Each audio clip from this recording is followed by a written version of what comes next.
views and opinions expressed in this program are those of the participants and do not necessarily reflect the views of BronxNet or the program underwriters.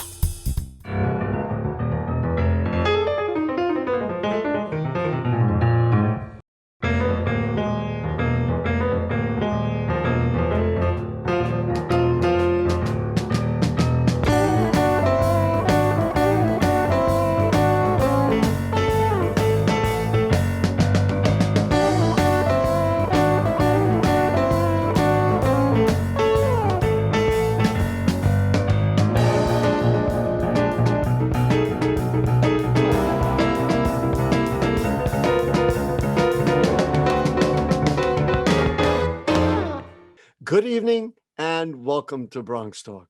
You know, if you look around the city, the homeless problem is exploding. Estimates are between 60,000 and 80,000 people in the shelter system, people sleeping on the subways. We see people who may not be mentally stable on our subways and buses, and it's created a sense of ill at ease throughout the city of New York. Well, this evening, we're going to take a look at a design created by New York City high school students, the best ever. And they have put together something in coordination with the Departments of Design and Construction and the School Construction Authority that won awards. And they have designed a men's shelter for Hunts Point that when you take a look at what we're going to present today, number one, you're going to love our high school students. Why not? And number two, you're going to say, why not? Why can't we do these things not only in Hunts Point, but really extend that to really help not only solve a homeless problem, but also address some of the other needs that seem pretty obvious in the city. So let me introduce everybody involved. The ACE Mentor team, the mentor of the mentor team is Oral Selkidge, who's the Public Buildings Director of Building Assessment at the New York City Department of Design and Construction. And let's note the Land Use Chair of Community Board 11. Mr. Selkidge, nice to have you with us. Thank you. Good to be here. And let's introduce our students, of whom we are all so proud. There were 25 high school students from 16 public schools throughout the city on this year's DDC SCA ACE Mentor team. And let's start off with a student who graduated Stuyvesant High School, MD Hoque. Good evening. Nice to have you with us. Good evening. It's a pleasure to be here. MD is on his way to Syracuse University, which he will do in the fall, and he'll knock him dead with his New York City savvy, I'm sure. Also, let's say good evening to Pamela Bernal, who was at the High School of Construction, and she is going to be a freshman at City College, and it'll be nice to have her there, but nice to have her on the program. Pamela, nice to have you with us. Good evening, my pleasure. Thank you. And Shahema Reha, who is currently at Forest Hills High School, should be a senior this year. Shima, nice to have you with us. Thank you for having me. Great. Let's start with you, Mr. Selkidge. Just give me the background about what this project is, and then what you and these great young New York City students have put together. Well, the project is an ACE program. The ACE is a architectural construction engineering program where it's a national competition for designs of certain types of buildings, and you get to choose. And this year we chose to design a homeless shelter because many of the students were very aware of the conditions and especially in New York City, and in particular Bronx, of the homeless condition that's going on here. And they really had a heart and a need to try to address this problem and come up with ideas that are outside the box. So as a team, we got together to come up with a scheme, an idea, and a concept to try to solve the homeless issues. And the students did so well on this. They came up with ideas that you would never think about. And I think that they did a fantastic job, so well that we finished second runner-up in a national competition, which is a very difficult competition. I don't have an audience, but I'm the audience, yeah. and I'll applaud. And it's a very competitive competition, and to finish second means a lot. And you can tell that the jurors were very impressed with the ideas and the design of the homeless shelter. And I guess you can get into talking to the students about Yeah, it more. we're certainly gonna break that down. Just one last word from you before we really engage the students. Is it a realistic proposal? When we look at when I looked at it, I said, "Wow, can we really do this? And if we can, it would be amazing." From your perspective as an expert in design and construction, is it realistic? Is this Well, doable? yeah, I tell you, I'll tell you something. It is, absolutely is. I'm really happy to And hear that. it is because as an architect and I'm a director with the building assessment unit at DDC, I have to go out and survey different types of buildings. And one of the buildings I do survey are homeless shelters. And you can see the issues in the homeless shelters, and you can see why many of the homeless people don't want to go there. I mean, so and it's funny, we had a director that was part of that belongs to a homeless shelter. She came on board and she discussed the issues, and the student did ask some really great questions to her, and they were able to from those answers glean some really good ideas on Wow. how to develop something that can resolve just these issues. Yeah. As I told you all before the program, I spoke to a police officer who was telling me that the homeless people the indigent people that they come across, they tell them they'd rather either be in the streets or Yep. in jail Yep. rather than go to a shelter. That is beyond anybody's comprehension. All right, let's meet the young people. Pamela, let's talk with you first, very briefly, because we really want to get into the subject matter, just about your interest in this project, your interest in your career, potentially in the future. What about this compels you? So I'm actually interested in civil engineering. When I first got into the ACE Mentor program, this is my second year. I realized that New York City is everyone's home. It's my home. I grew up here. And I feel like with this new project of like a homeless shelter, I realized so many people are out there. We don't know the reasons for why they're living in the streets, their struggles, and they're not giving the same opportunities. And I feel like if we all bring together like certain programs and we just make them feel like at home, then I feel like the reduction of people living in the streets will, no longer be high. Because when we walk around like Times Square or like anywhere in New York, Anywhere. yeah, Come anywhere. on, we're all New Yorkers. We see it. We know it. Yeah, anywhere. And I feel like as students, we're the future of New York City. And I feel like if we all work together, we share our ideas like we did in this project, then we can, create bigger pictures for everyone and just make this a better place.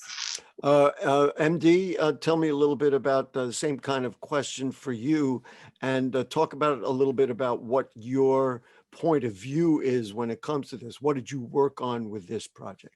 So I was part of the architecture team. So what I did was I helped create the design of the entire structure.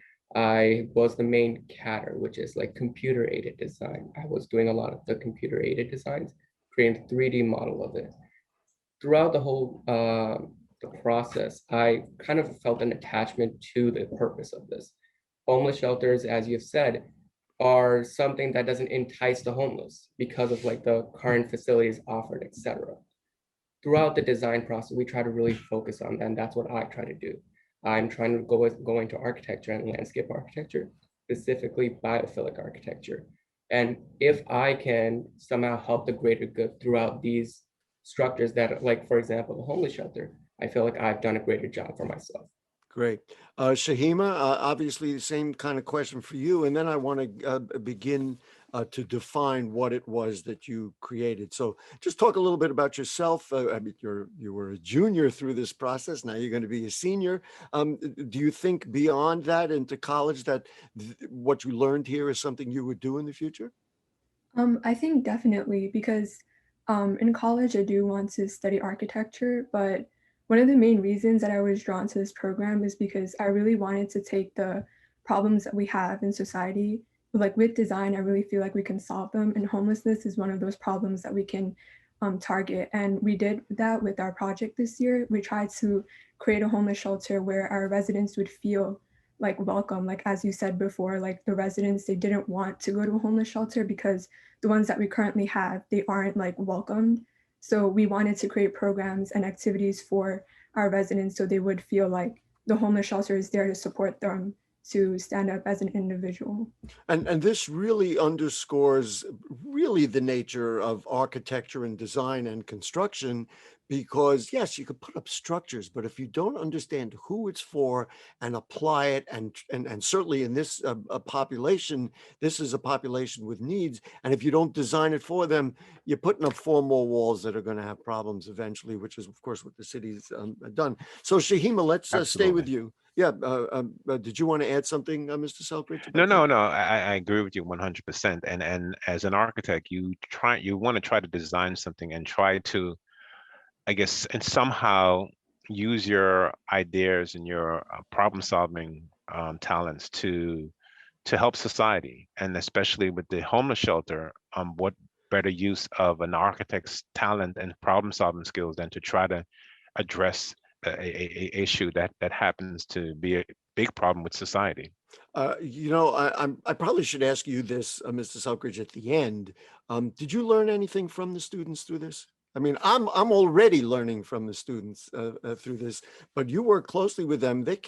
This group, it's clear to me, they kept coming at you with ideas, right? No, yes, and that's the thing that was so impressive with the students. They were so thoughtful, and they had so many ideas that are outside the box, outside the typical normal thinking that we do in society.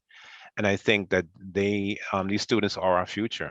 And if we have students that are more like them, I think that things will be better, who really have a heart and the empathy that's required to be an architect to solve this issue. And it's a social issue.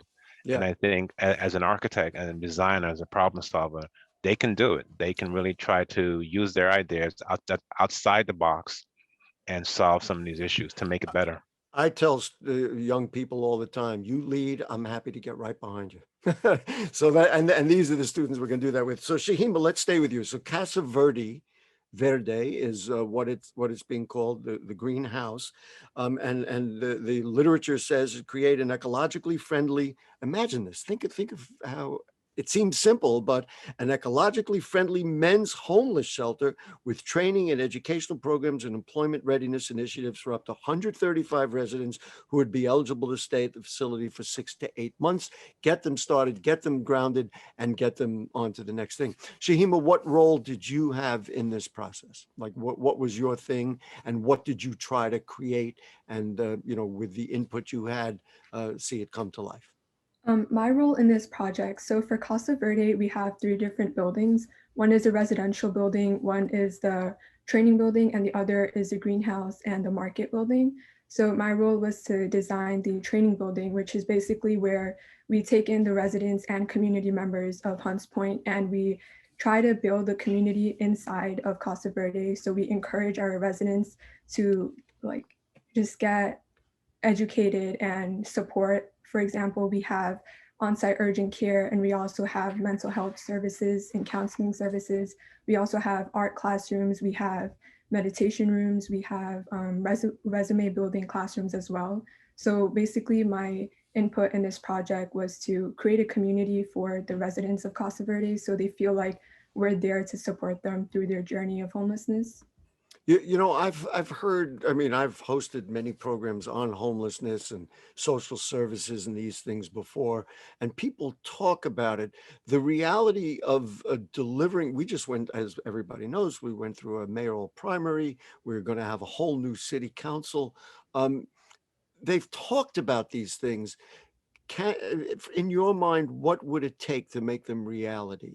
One of the main problems that we were trying to solve was how are we going to get the community on board? Because as you may know, homelessness and homeless shelters are frowned upon in our society. So one of the main things that we were trying to tackle was how are we going to let the community open up to this idea of opening up a ecologically friendly homeless shelter. Okay, that certainly makes sense. I think from what I know about Bronx people will respond to this. It's getting leaders to put funding toward it. That's another whole thing. Now, Pamela, I did not ask you your role in this. I asked the other two. So what was your angle on the creation of this project? So my role was to create the sleeping pods and the HVAC So system. what, say it again, the sleeping pods? The sleeping pods, exactly. What is that?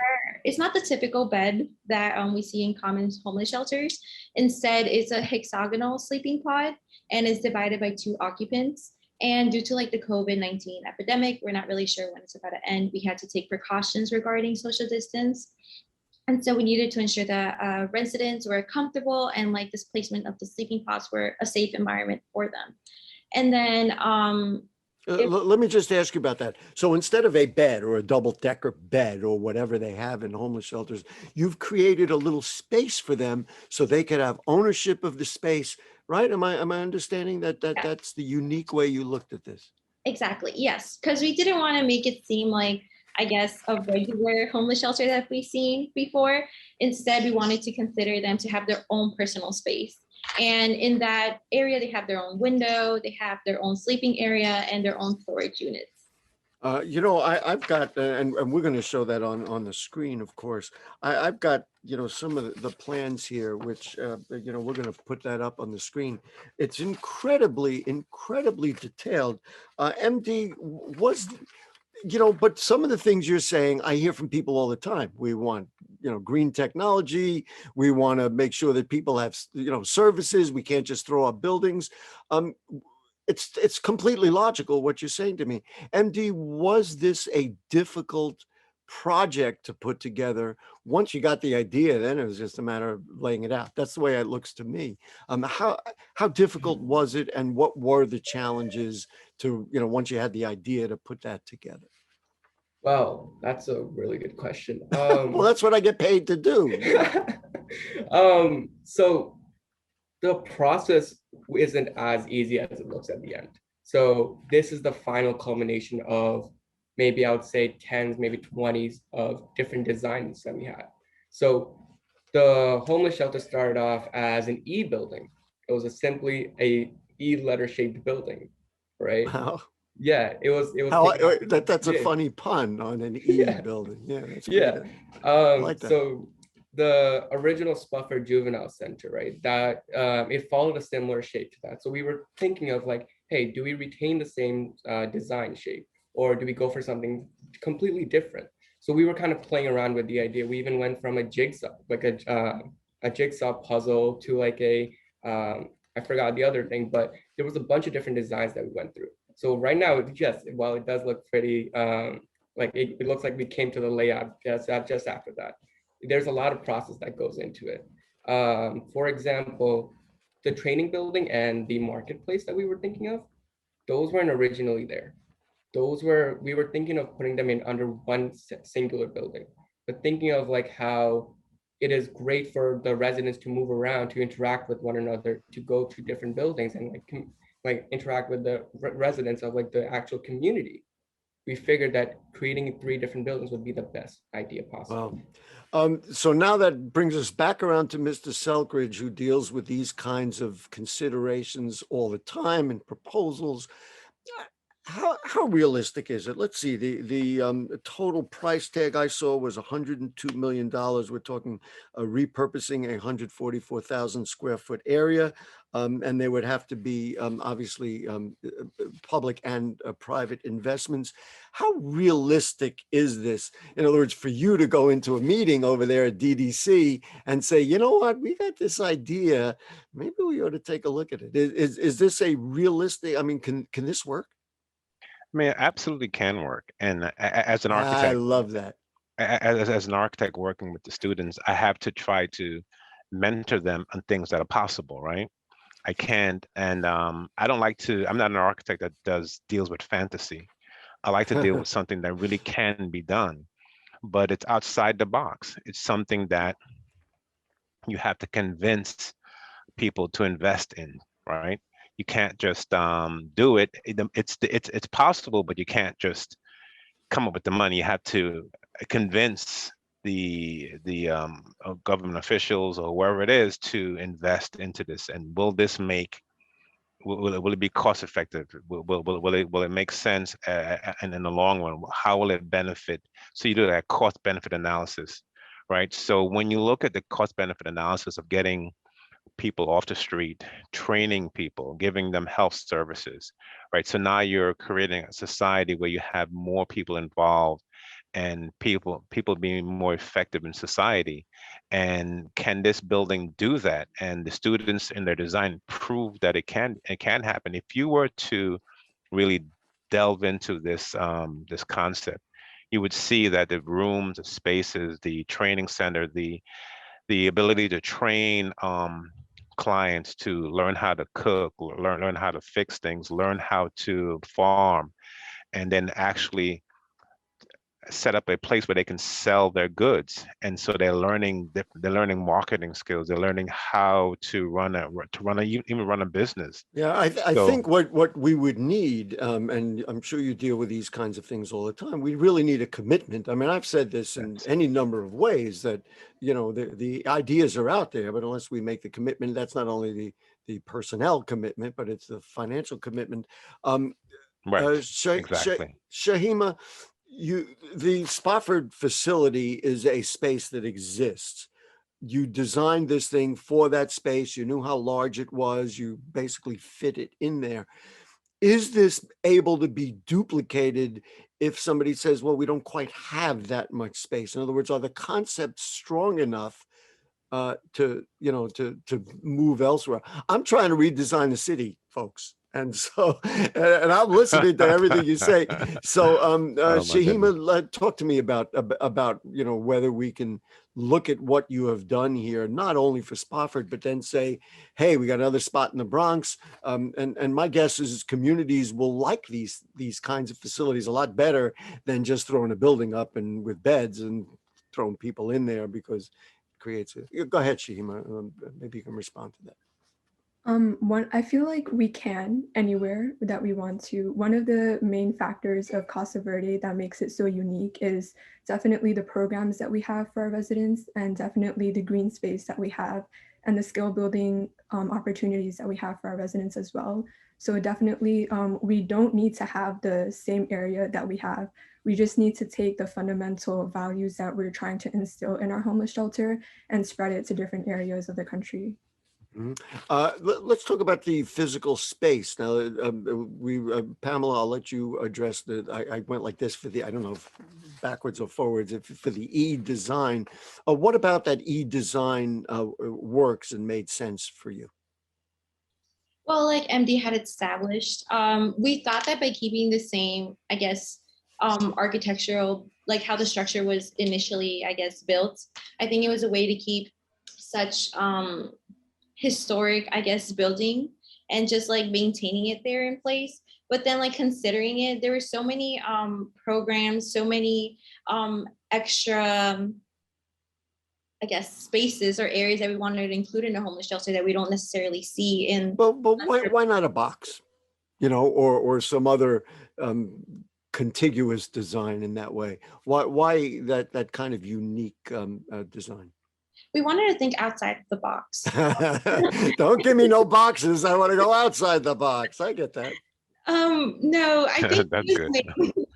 I think it was mainly the fact that we wanted to create a green environment and making it seem that it's not only for people who don't have a home, but we can bring any other residents coming in. It can welcome anyone. And like we established a marketplace, and I think it's a way to connect with other people who also want to be involved with the community. And it is all about a family. And I think the Bronx is what showcases this. And I think that if we bring everyone together, if we have so many programs and we make it seem like homeless shelter is not a bad thing, but it's a good thing because there's so many people out there that need help, then I think our design, it's just unique in a way. And it just, it's different than the typical box that you would mention. And I should mention, I got the numbers here, is that they talked about it being cheaper per square foot. Let's see. The city industry averages $800 to $1,200 per square foot. This shelter to construct, at least according to your figures, would be $700 per square foot. And the estimate is it would take 18 months. So that's a year and a half. That's pretty good timing to transform, the Spofford Detention Center into Casa Verde. MD, let's just talk about, I was curious about the 6 to 8 month. So it makes it a transitional facility. Of course, that becomes, part of a larger question in the city. Transition to what? And I can see people in that situation saying, I kind of like this. I'm not ready to leave. How do you view that whole specter of, well, we've created this really cool space. I'd like to live, I'd like to live. I mean, it sounds like the kind of place we all like to live in. How do you transition that person to something larger so that the building and the design is not just for this, but we really lead them into something else? So when we're approaching the initial design process, we were thinking of how do we balance the fact that this is going to be a temporary home whilst balancing the fact that we want them to stay in here. So the 6 to 8 program, the 6 to 8 month program is meant to kind of push individuals to acquire jobs. So a lot of there was like a thought in our design process that if this home was just that great, if it was just all that extravagant, right? People wouldn't necessarily, as you said, would want to move out, wouldn't want to move out of the homeless shelter, wouldn't want to pursue jobs. But if we put a limit on it, if we put a time limit on it, if we put a time limit on how long you have before you need to get a job, it kind of forces them to get a job. To come up with something. Mm-hmm. Exactly. And if you have the resources, that social component is so important. And we've already addressed the fact that it's not necessarily about 4 walls or an E-shaped building. It's really about, providing, a launch pad for the next thing. So listen, we're almost out of time. I do want to thank our 3 students, MD Hoque, who's on his way to Syracuse. They are so lucky to have you, MD. And we are just in the Bronx and in New York so proud of our high school students. Pamela Bernal, who's a freshman at City College, she's going to stay home presumably and attend college just like I did when I went to Lehman College. Pamela, congratulations on the fantastic work. And Shahema Reha, well, maybe you'll be involved next year in this process, and folks at Forest Hills High School should do a lot of listening to what you and other students are saying. So I want to thank all 3 of you for joining us. Mr. Selkidge, I'll give you the final word. You're going to get another group together for next year. How does this work? Got about 30 seconds to do that. Oh boy, 30 seconds. Okay, yeah. So every year we get together a group of students that highly motivated students that want to participate and want to learn things about architecture, construction, and engineering. And we as mentors and the great STEAM program at DDC have to, I guess, mentor the students and let them see that they are a big impact on society. I told students once that the chance got to wrap up because we okay that they're the future. They're 1 in 400 billion, and I think that they're going to do great things. Gotta listen. We got to listen to New York City high school students. I've known it since the beginning. MD, Pamela, and Shahema, thank you all 3 of you so much, and all the other students involved. Thank you to Mr. Selkidge and all the other people involved. Just a tremendous program, and that's it. They're giving us a new look at the future. We'll see you next week.